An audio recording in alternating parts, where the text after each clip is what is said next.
안녕하세요. 저는 김대중 대통령의 모교 목포 목산고등학교에서 역사를 가르치고 있는 박오성이라고 합니다. 네, 안녕하세요. 저는 완도에서 왔습니다. 완도고등학교에서 역사를 가르치고 있는 교사 동창훈이라고 합니다. 오늘 우리는 5.18 민주화운동의 기억을 간직하고 있는 목포 원도심을 걸으려고 해요. 선생님들과 함께 동행할 학생들을 소개하겠습니다. 목산고 학생들. 안녕하세요. 네, 반가워요, 여러분. 이 높은 유달산에서 목포를 이렇게 내려다보니까 어떤 것 같아요? 유달산에서 목포를 내려보니까 목포가 정말 예쁜 것 같아요. 근데 5.18 민주화운동은 광주에서만 일어난 거 아닌가요? 물론 광주를 중심으로 전개된 건 맞지만 5.18 민주화운동은 광주에서만이 아니라 전남도민 전체가 함께한 항쟁이었어요. 지금은 광주가 광주광역시지만 1980년 5월 당시에는 전라남도 광주시였거든요. 그러니까 광주와 전남은 하나의 생활 공동체라고 할 수 있습니다. 당시 목포는 전라남도 서부권의 중심 도시였고요. 김대중의 정치적인 고향이었죠.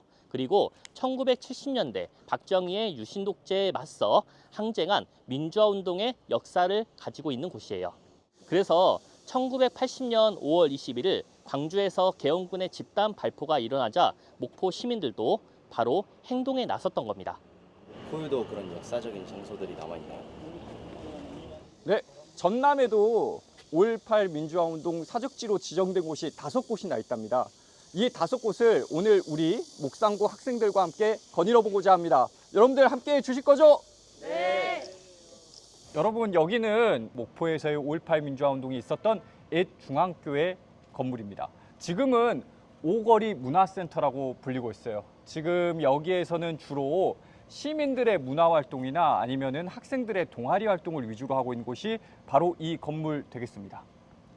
그런데 건물 모양이 되게 특이하네요. 왜 이렇게 생긴 거예요? 이 건물이 지어졌을 때는 일제강점기인 1933년에 지어졌어요. 그래서 저 지붕 모양을 보시면 우리가 일본 여행이나 그런 데를 딱 가면은 도다이사 막 이런 유명한 사찰에 가면은 저런 식으로 지붕 모양이 되어 있습니다. 저런 지붕 모양은 되게 사무라이의 투구 모양으로 되어 있어요. 처음에는 이곳은 일본식 불교 사찰, 일본 불교 사찰이었습니다. 해방 후에는 지금 광주에 있는 정광중학교가 여기에서부터 시작하게 되었는데요. 이 정광중학교에서 다녔던 유명한 학생이 있어요. 여러분들의 선배님입니다.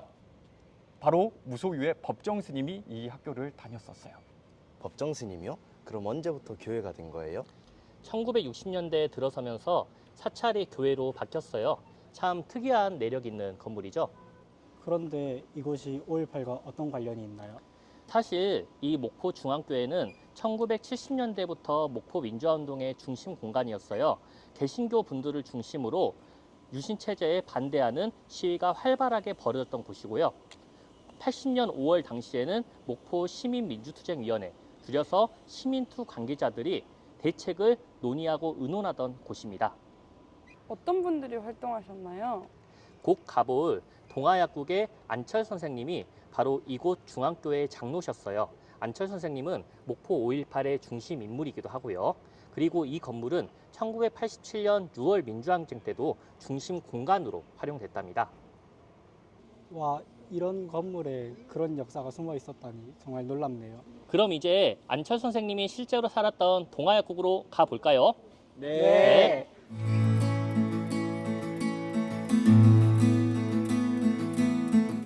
여기가 동아약국 애터 건물이 되겠습니다. 지금은 동아약국이 사라지고 빵집이 들어서긴 했지만요.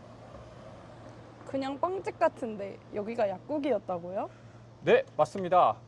여기서 활동했던 사람은 우리가 방금 전에 갔다 온 중앙교회의 장로이시기도 했던 안철 선생님께서 안철 약사로서 근무를 하던 공간이 바로 동아약국이 되겠습니다. 그럼 여기서 사신 건가요? 네, 1층이 안철 선생님께서 생업을 하시던 공간이었던 약국 공간이셨고요. 저기서는 실제로 약을 파셨습니다. 그리고 2층에 올라가면은 거기가 이제 안철 선생님이 실제로 살던 공간이 되겠습니다. 저 2층에는 안철 선생님한테 많이 찾아오는 사람들이 있었어요. 그래서 그 사람들이 문제들이 있으면은 안철 선생님이 2층에 올라가서 같이 문제들을 논의하고 시민들의 안전을 논의하고 이랬던 공간이 바로 2층 주거지 공간이 되겠습니다. 1980년 5월에는 안철 선생님께서 2층에 목포 시민민주투쟁위원회를 만드시고 위원장을 하셨어요. 그래서 이 목포 시민민주투쟁위원회를 줄여서 시민투라고 이렇게 부르기도 합니다. 그곳에서 5.18 민주화 운동을 진두 지휘하는 역할을 맡았던 게 바로 핵심 인물 안철 선생님이라고 할 수 있습니다. 와, 정말 평범한 약국에서 그런 중대한 일들이 일어났다니 정말 놀랍네요. 네, 이렇듯이 민주주의는 되게 거창하게 이렇게 일어나지만 않아요. 이렇게 작은 물결 속에서 큰 파도가 되듯이 우리 민주주의도 일상 속에서 일어날 수가 있는 겁니다. 우리 친구들도 이 점을 좀 잘 알아뒀으면 좋겠어요. 자, 여기는 목포 근대역사관 2관이에요. 1921년 11월에 만들어진 이 건물은 정말 파란만장한 역사를 지니고 있습니다. 어떤 역사요? 네, 여기는 일제 시기에 동양척시 주식회사 목포 지점으로 쓰였어요.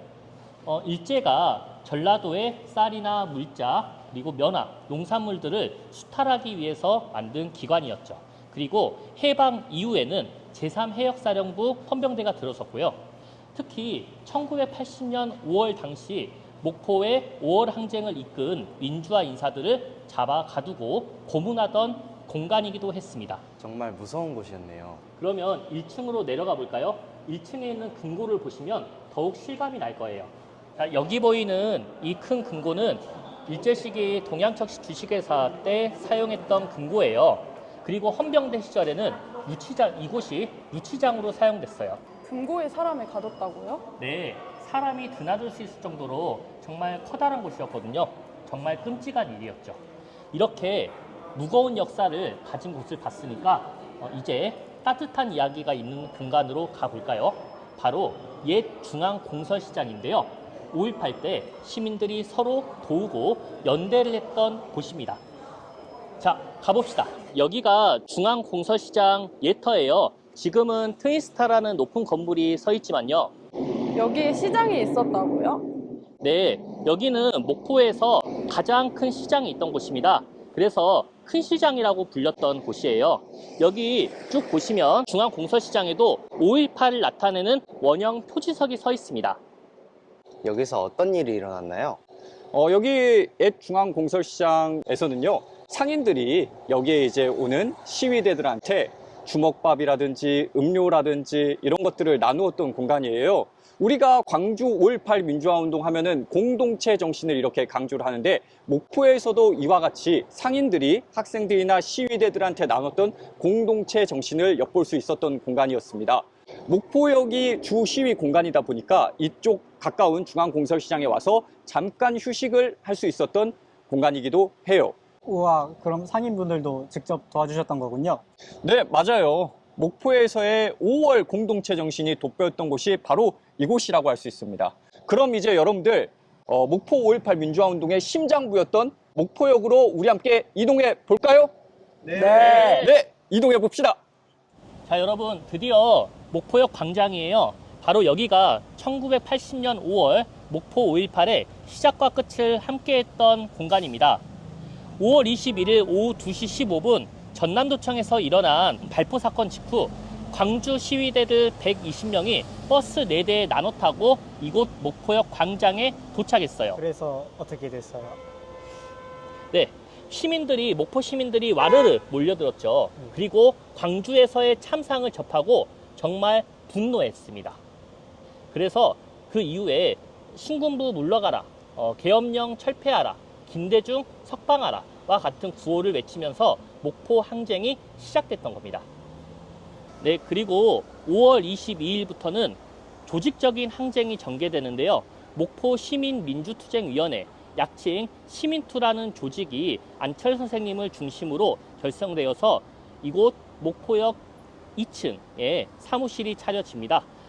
이곳에서 매일매일 시민 권리 대회를 열면서 목포 5.18이 전개되는 거죠. 그리고 5월 24일에는 우리 목상고 학생들을 비롯해서 목포고, 목포 정명여고, 목포 마리아예고, 통일고 학생회장 등이 모여서 목포 고등학생 대표자 협의회라는 단체를 만들었어요. 그러니까 목포 5.18의 특징은 여러분 또래의 고등학생들이 항쟁의 주도층이 돼서 열심히 시위에 참여했던 것을 들 수 있겠습니다. 저희 선배님들이 정말 대단했네요. 여러분들이 여기에서 꼭 아셔야 할 인물이 있는 것 같아요. 그 인물은 바로 목포 경찰서장이었던 이준규 경찰서장을 꼭 알아주셨으면 좋겠습니다.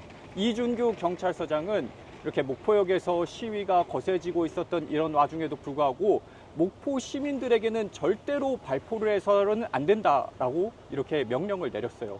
그 때문에 이 경찰들이 발포를 하지 않았고 이 목포에서의 5.18 민주화 운동은 유혈 사태 없이 평화적으로 끝날 수가 있었습니다.